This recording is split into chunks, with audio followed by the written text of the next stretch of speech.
Hello friends, அனைவருக்கும் வணக்கம். இன்றைக்கி பச்சை பயிறு கிரேவியும் சப்பாத்தியும் செய்முறை பார்க்கலாம் வாங்க.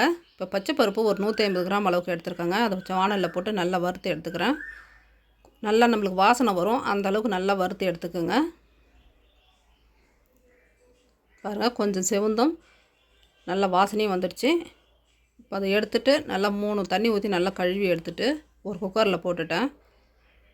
தேவையான அளவு தண்ணி சேர்த்து கொஞ்சமான அளவு உப்பு சேர்த்து குக்கரில் மூடி விசில் விட்டுறாங்க. ஒரு 3 விசில் வரணும். பச்சைப்பருப்பு 3 விசிலே நல்லா நம்மளுக்கு வெந்து வந்துடுங்க. இப்போ சப்பாத்திக்கு மாவு எடுத்துருக்கேன். கோதுமை மாவு ஒரு 1/2 கிலோ அளவுக்கு. தேவையான அளவு உப்பு சேர்த்து தண்ணி ஊற்றி நல்லா மாவை பிசைஞ்சு எடுத்துக்கலாம். இப்போ சப்பாத்தி மாவு எப்பயுமே பார்த்திங்கன்னா நான் வந்து கடையில் வாங்குறது இல்லைங்க. கோதுமையாக வாங்கி கழுவி காய வச்சுட்டு அதை போய் மிஷினில் அரைச்சாந்து வச்சு தான் நான் எப்பயுமே சப்பாத்தி வந்து ரெடி பண்ணுவேன். சாப்பிட்றதுக்கு டேஸ்ட்டு ரொம்பவே நல்லாயிருக்கும், சாஃப்டாகவும் வருங்க. இப்போ மாவு நல்லா பிசைஞ்சிட்டு ஆயில் ஊற்றி நல்லா மாவை அடித்து பிசைஞ்சிக்கலாம். அப்போ தான் நம்மளுக்கு சாஃப்டாக வரும். அதுக்குள்ளே நம்மளுக்கு பருப்பும் நல்லா வெந்துக்கிட்டே இருக்குங்க. இப்போ மாவு பிசைஞ்சு ரெடி பண்ணியாச்சுங்க. நம்மளுக்கு கிரேவிக்கு தேவையான பொருட்களை எல்லாம் நம்ம வந்து ரெடி பண்ணி வச்சுக்கலாம். இப்போ ஆயில் சேர்த்து மூடி வச்சுட்ட மாவு அது ஒரு 1/2 hour நல்லா ஊறட்டும். இப்போ அதுக்குள்ளே தேங்காய் வந்து கட் பண்ணி மிக்சியில் சேர்த்துருக்கேன். ஒரு தக்காளி கட் பண்ணி போட்டிருக்கேன். பூண்டு ஒரு 10 பல் பூண்டு சேர்த்துருக்கேன். வெங்காயம் அதுவும் ஒரு 10 வெங்காயங்க, சின்ன வெங்காயம் தான் ஆட் பண்ணியிருக்கேன். முந்திரி பருப்பு ஒரு 7-8 சேர்த்துக்கலாம். இது ஆப்ஷனல் தாங்க முந்திரி பருப்பு. இஞ்சி ஒரு துண்டு, பச்சை மிளகாய் 3, பெருஞ்சீரகம் கொஞ்சம். தண்ணி ஊற்றி நல்லா பேஸ்ட்டாக அரைச்சி எடுத்துக்கலாம்.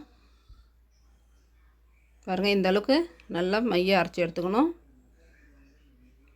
இப்போ நம்ம வச்ச பச்சை பருப்பும் நல்லாவே வெந்து வந்துடுச்சிங்க. பார்த்திங்கன்னா இந்த அளவுக்கு நல்லா சாஃப்டாக வெந்து இருக்கணும். பாருங்கள், நல்லா சூப்பராகவே நல்லா வெந்து வந்துடுச்சு. இப்போ ஸ்டவ்வில் வானல் வச்சுருக்கேங்க. இது சுத்தமான கடலை எண்ணெய், செக்கில் ஆட்டினது தான்.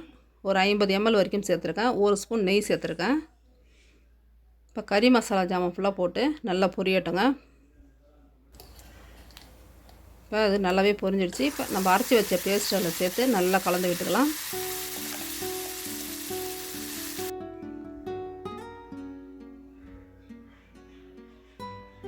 இப்போ இந்த இஞ்சி பூண்டு வெங்காயம் விழுது எல்லாமே பார்த்திங்கன்னா நல்லா பச்சை வாசனை போகிற அளவுக்கு நல்லாவே வதங்கணும். இது நம்ம வதக்கும் போது மேலே ஃபுல்லாக தெரிக்குங்க. ஒரு மூடி போட்டுடலாம். ஸ்டவ்வை வந்து கொஞ்சம் சிம்மில் வச்சுருங்க. இப்போ இதுக்கு தேவையான மசாலா பார்த்திங்கன்னா மஞ்சத்தூள், இது கரம் மசாலா 1 ஸ்பூன் சேர்த்துருக்கேன். இது சிக்கன் மசாலா, இது வீட்டு மிளகாய் தூளுங்க. இப்போ இந்த 4மே அதில் சேர்த்துடலாம். இப்போ இஞ்சி பூண்டு விழுது எல்லாமே பச்சை வாசனை போயிடுச்சுங்க. இந்த மிளகாய் தூளும் அதில் சேர்த்து இதையும் நல்லா கலந்து விட்டு இதுவும் பச்சை வாசனை போகிற அளவுக்கு ஒரு 5 நிமிஷம் நம்ம மூடி வச்சிட்டோம் அப்படின்னா நல்லாவே வதங்கி வந்துடும். இப்போ நம்ம பருப்புலேயும் உப்பு சேர்த்துருக்கோம், அதனால் பார்த்துக்கிட்டு உப்பை வந்து கரெக்டான அளவு சேர்த்துக்குங்க. இப்போ மூடி போட்டுடுறேன். இதுவும் ஒரு 5 நிமிஷம் ஆகட்டும். இப்போ 5 நிமிஷம் கழித்து நல்லாவே கொதித்து இந்த பச்சை வாசனை ஃபுல்லாகவே போயிடுச்சுங்க. ரொம்பவும் வாசனையும் அவ்வளோ நல்லா இருக்குது. இப்போ வேக வச்ச பச்சை பயிரையும் அதில் சேர்த்துடலாங்க. சேர்த்துட்டு நல்லா கலந்து விட்டுடலாம். இப்போ இந்த அளவுக்கு வந்து கிரேவி திக்னஸாக தாங்க இருக்கணும். ரொம்ப தண்ணியாக இருந்தாலும் சாப்பிட்றதுக்கு அவ்வளோ டேஸ்ட்டு நல்லா இருக்காது. இந்த அளவுக்கு திக்னஸாக இருக்கணும். இப்போ நல்லா கலந்து விட்டு அடுப்பில் வந்து கொஞ்சம் சிம்மில் வச்சு நம்ம மூடி போட்டுடலாம். இது ஒரு 5 நிமிஷம் அளவுக்கு நல்லாவே வெந்து வந்துடுங்க. இந்த அளவுக்கு எண்ணெய் பாருங்கள் நல்லா பிரிஞ்சு வந்துடுச்சு. இப்போ நம்மளுக்கு கிரேவி ரெடி ஆகிடுச்சிங்க. இப்போ புதினா கொத்தமல்லி தூவி நம்ம இறக்கி வச்சுக்கலாம்.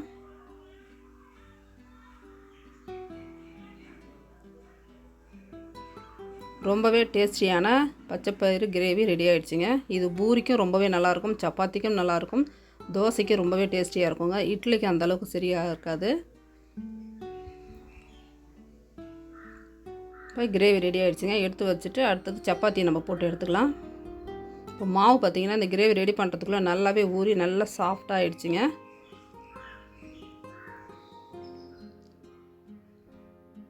இப்போ கொஞ்சமான அளவு கோதுமை மாவு சேர்த்து நல்லா திரட்டி எடுத்துக்கிறேன்.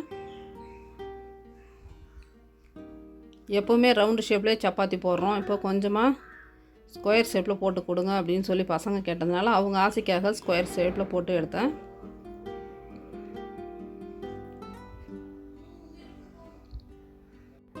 இப்போ 4 பக்கமாக கட் பண்ணி எடுத்துட்டேங்க.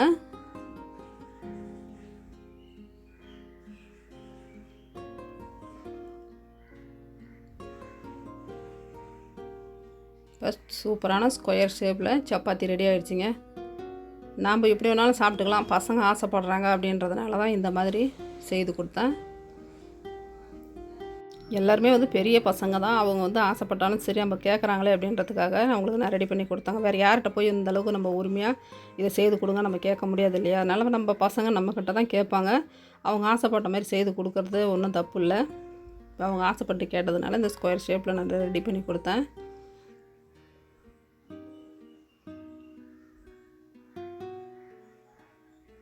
இப்போ சப்பாத்தியும் ரெடி ஆகிடுச்சு. இப்போ சாஃப்டான சப்பாத்தி ரெடிங்க.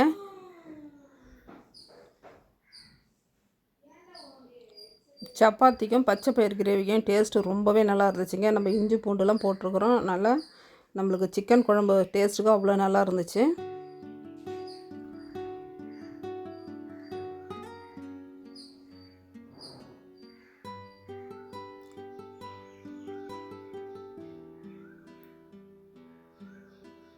பாருங்கள் சப்பாத்தியும் எந்த அளவுக்கு நல்லா சாஃப்டாக இருக்குதுன்னு. மாவு நம்ம அந்தளவுக்கு ஆயில் ஊற்றி நல்லா பிசைஞ்சு எடுத்தோம் அப்படின்னா எந்த மாவாக இருந்தாலுமே சப்பாத்தி ரொம்பவே சாஃப்டாக வருங்க. இந்த பச்சை பயிறு கிரேவிக்கும் சப்பாத்தியும் எந்த அளவுக்கு டேஸ்டியாக இருக்குதுன்னு சாப்பிட்டு பார்க்கலாம்.